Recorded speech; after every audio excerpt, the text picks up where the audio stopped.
Ассалаумағалейкум. Саудагерлер үшін осындай программа жасадық. Бұл программа жалпы саудагерлер үшін, киім сатқан адамдар үшін болсын, же магазин продуктовый болсын, барлығы қолданысқа болады.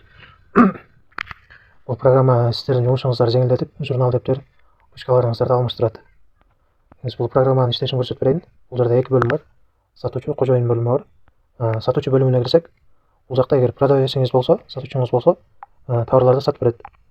Бірақ сіздің тауарларды өшіре албайды, складқа тауар қоша албайды. Только сатып береді тауарларыңыздычы. Андан кейін сіз ошол сатқан продавецтин сатқан тауарларын көріп тұрасыз. Эми қожайын бөлімінде бұл өзүңүздүн паролду терип киресиз. Бұл бөлімгө сатушыңыз кире албайт. Сиз гана киресиз бұл жака. Бұл жакта баарын өзүңүз башкарасыз. Складка бүт баарын кошуп койсоңуз болот.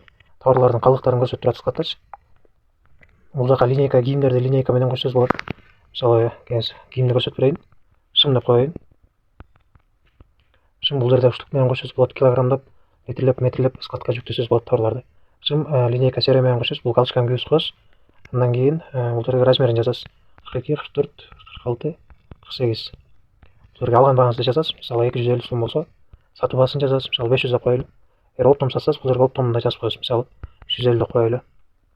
Бир размерде канчадан, мисалы 1 штуктан болсо 1, 10 штуктан болсо 10 деп жазып коесуз. Базага кошууну басасыз. Мынакей. Биздин шымдар линейкасы менен кошулду базага 10 штуктан. Эгер продуктовый магазин иштесеңиз, ошондой эле сканер иштейт бул жерде. Сканерлеп кошсоңуз болот товарлардычы.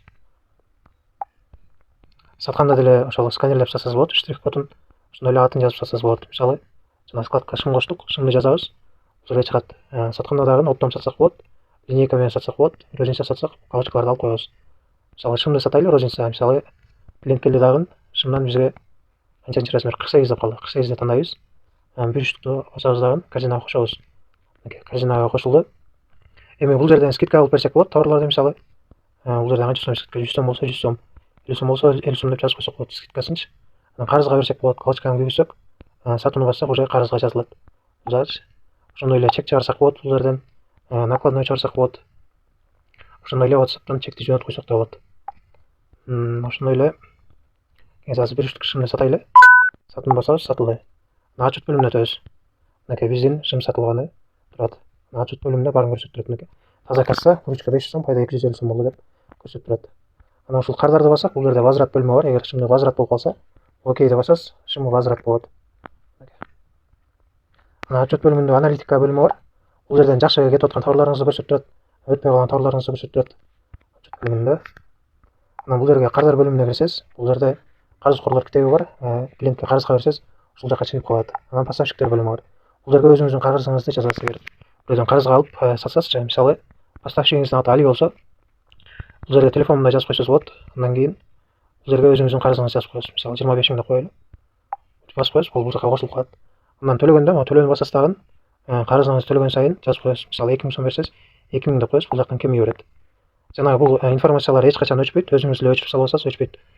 Ошондой эле отчет бөлүмүнө өтөсүз дагы, эгер өчүргүңүз келсе, бул жерде өчүрүү бөлүмдөрү бар. Жаңа карыз калат, 0 болгондорду өчүрүү, баарын өчүрүү деген бөлүмдөр бар. Баарын өчүрүүнү бассаңыз, баары өчүп кетет. 0 болгондорду өчүрүүнү бассаңыз, 0 болгон товарлар өчөт.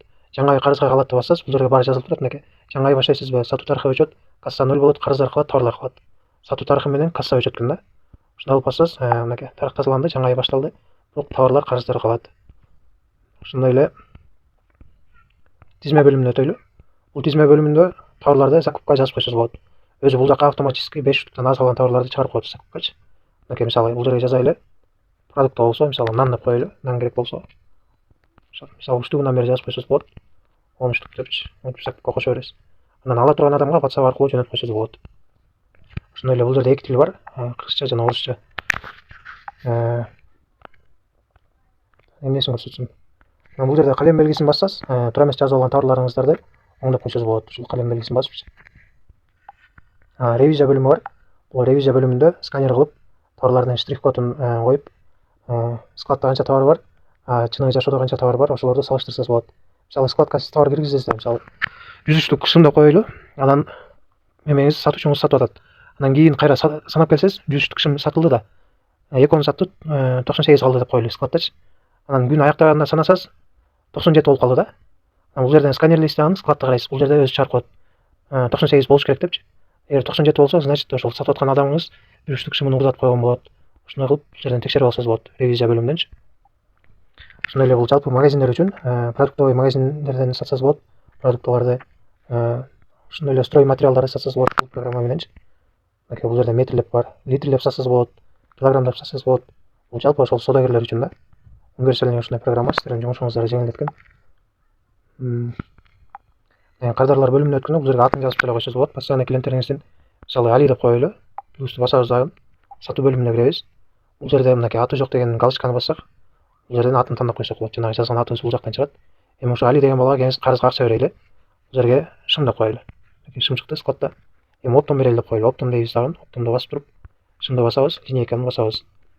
Мына бул жерге жазабыз.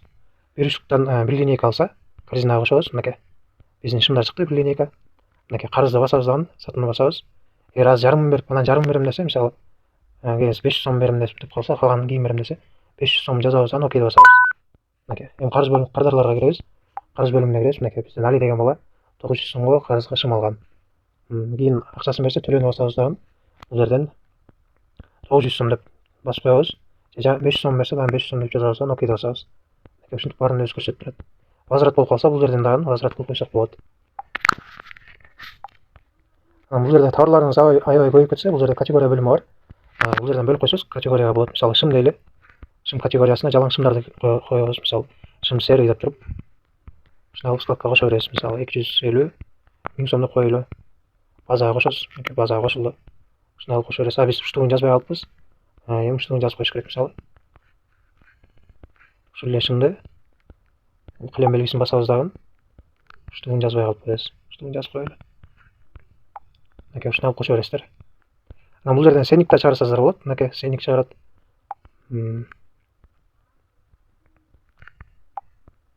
Ошол баардык эле функциясын көрсөткөн окшойт. Анан бул жерде чыгымдарды жазып койсоңуз болот. Мисалы, аренда болсо аренда деп жазасыз дагы. Бул жерге суммасын жазып коесуз. 25 000 деп коелу. Жазууну басасыз. Бул жака түшөт. Туура эмес жазып алсаңыз, же керек эмес болсо кайра көчүрүп койсоңуз болот. Ошондой эле бул жактан чыгайлы. Чыккандан кийин сатуучу кирсе, бул жака сатуучуңуз болсо, сатуучу бул жака кирет дагы. Сиз жүктөгөн товарларды сата берет. Буларды өчүрө албайт. Мынакей сатууга кирет дагы. Сатуучуңуз сата берет. Сиз болсо үйдө отуруп алып, бул жактан көрүп турасыз. Сатуучуңуз канча сатты, баарын байкап көрүп турасыз. Мисалы, сатуучуңуз 1 шым сатса, бул жака тизмеден чыга берет. 1 шымы сатылды депчи. Ушундай сонун бир программа. Колдонуп көрүңүздөр. Бул жерден өзүңүзгө кирген паролду өзгөртүп койсоңуз болот. Мисалы, азыр 1 2 3 4 деп турабы? Окейди басасыз дагы. Эми ушуну 4 таңбалуу паролго өзгөртүп койсоңуз болот. Мисалы, 4 3 2 1 депчи. Окейди басасыз. Эми өзүңүздүн бөлүмүнө киргенде жанагы өзгөрткөн паролду жазып коесуз бул жерге. 4 3 2 1 депчи. Бул жака сатуучуңуз кире албайт. Сиздин базага ал өзүнүн ишин кылат. Сиз ошонун баарын байкап контролдоп турасыз. Биз кайра менен өзгөртүп коелу паролду. Кайра эле жазабыз бул жерге. 4 3 2 1. Окей. 1 2 3 4. Окей. Ушундай. Бул жерден WhatsApp'тан ачып да жөнөтсөз болот. Ушундай бунун функциялары көп. Өтө ыңгайлуу содагерлер үчүн өтө ыңгайлуу программа. Ошондой эле телефондон эле иштейт, эч кандай компьютер, кымбат программалардын кереги жок. Ушундай баардык iPhone болсун, Android болсун, баардык телефондордо иштеген. Ушундай бир жөнөкөй колдонгону ыңгайлуу программа.